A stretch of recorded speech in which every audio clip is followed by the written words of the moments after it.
Today on Animal Fact Files, we're talking about Pacman frogs. Hop on that subscribe button if you enjoy this video. Thank you to Coda's Exotics for today's suggestion. There are currently 8 accepted species of Pacman frogs, and they all hail from South America. The different species are all found, usually in non-overlapping ranges, in different parts of South America, which contributes to their other common name, South American horned frogs. The horns in these frogs are usually found above their eyes, and, along with their natural camo coloration, the horns may aid in camouflage against predators, such as mammals, reptiles, and birds of prey. Pacman frogs basically look like a head with legs, and the common name Pacman comes not only from its very large and full of tooth-like projections grin, but also from its voracious appetite, much like the video game character whose only purpose in life is to run away from ghosts and eat dots as well as the occasional fruit.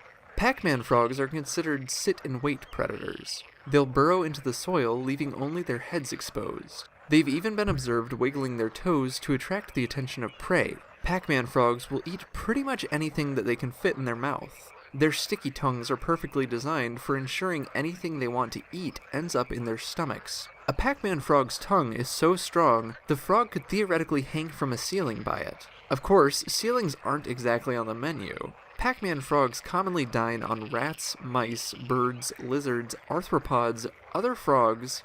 Basically, if it's edible, they'll eat it. And if it isn't, they'll make sure whatever it is knows who's boss. Pacman frogs will actually bite a person if improperly handled.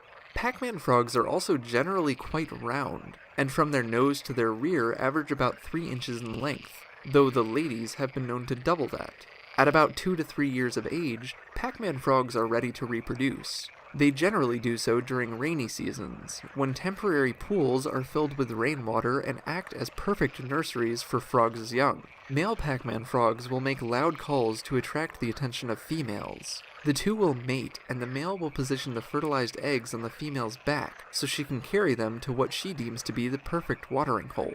That's about all the male does for his kids, and after the female drops them off in a vernal pond, they're on their own.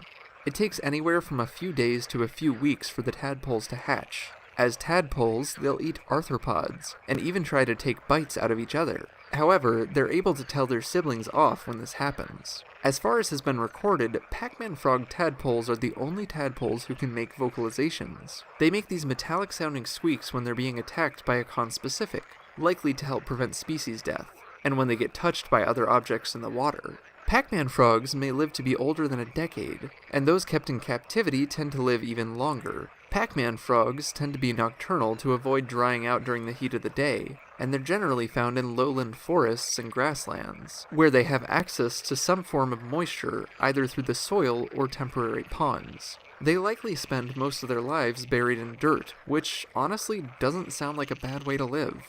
For more facts on Pacman frogs, check out the links in the description. Give a thumbs up if you learned something new today, and thank you for watching Animal Fact Files.